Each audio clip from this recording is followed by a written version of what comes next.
quand on se lance à l'international, une question devient tout de suite centrale. Quelle structure juridique choisir? LLC américaine, LLP britannique ou peut-être LP canadienne? Honnêtement, il y a de quoi s'y perdre.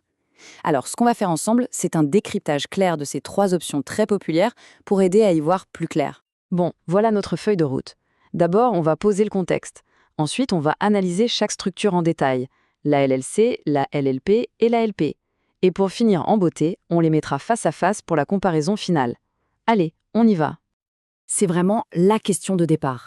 Et la réponse que l'on va y apporter est absolument fondamentale. Pourquoi? Parce qu'elle va avoir un impact direct sur tout le reste. La fiscalité, la façon de gérer l'entreprise et bien sûr, la protection de son patrimoine personnel.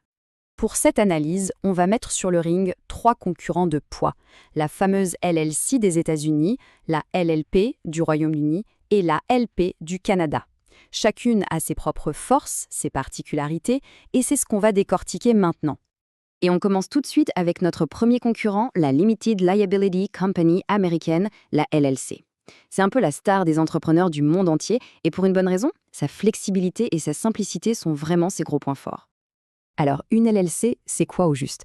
C'est une structure qui crée une sorte de muraille juridique entre l'entreprise et ses propriétaires. Très concrètement, ça veut dire que si l'entreprise a des dettes, eh bien les biens personnels des fondateurs sont à l'abri. La LLC, elle a vraiment deux énormes atouts. Le premier, on vient de le voir, c'est la responsabilité limitée qui protège le patrimoine. Le second, c'est son potentiel d'optimisation fiscale. Aux États-Unis, elle peut être considérée comme une entité transparente. Alors, ça veut dire quoi? Eh bien, c'est assez simple. Ce n'est pas la société qui paye l'impôt, mais directement les membres. Et ça peut permettre d'éviter l'impôt sur les sociétés américaines. Allez, on traverse l'Atlantique. Notre deuxième option nous emmène au Royaume-Uni avec la Limited Liability Partnership, ou LLP. Sa grande réputation, elle la doit à un mélange très malin entre protection juridique et transparence fiscale.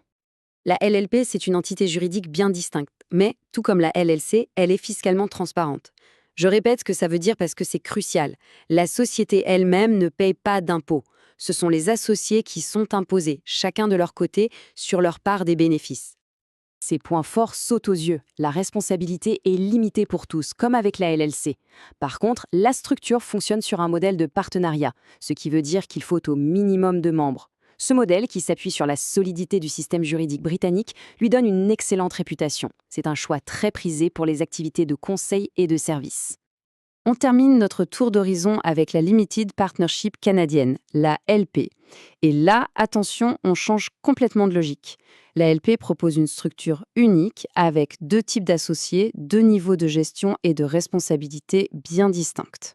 Oui, là où la LLC et la LLP mettent plus ou moins tous les membres sur un pied d'égalité, la LP canadienne, elle, fait une distinction très claire. Il y a vraiment deux catégories d'associés et leurs rôles n'ont rien à voir. C'est vraiment le point clé pour comprendre l'ALP. D'un côté, il y a l'associé qu'on appelle commandité ou general partner. C'est lui qui gère le business au quotidien. Mais attention, sa responsabilité est illimitée. De l'autre côté, on a les associés commanditaires, les limited partners. Eux, ce sont des investisseurs plus passifs et leur responsabilité est limitée à ce qu'ils ont mis dans l'entreprise. On voit bien que c'est une structure taillée pour des projets très spécifiques, par exemple les fonds d'investissement. C'est parfait quand on a besoin d'un côté de gestionnaires très actifs et de l'autre d'investisseurs qui apportent les fonds. Cette séparation des rôles, c'est l'ADN même de la LP. Bon, maintenant qu'on a fait connaissance avec nos trois options, c'est l'heure du grand face-à-face. On va les mettre côte à côte pour voir critère par critère comment elles se positionnent.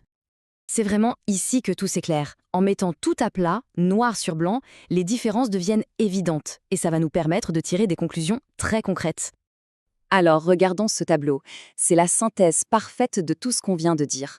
On voit tout de suite que la LLC américaine, c'est la championne de la flexibilité, parfaite pour les entrepreneurs solos.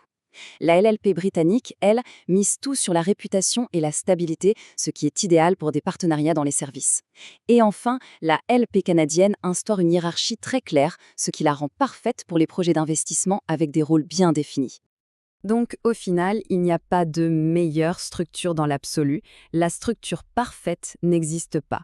La meilleure option, c'est tout simplement celle qui colle parfaitement aux objectifs, au modèle économique et au nombre d'associés d'un projet donné. Pour conclure, la vraie question à se poser est la suivante. qu'est-ce qui est le plus important pour ce projet en particulier?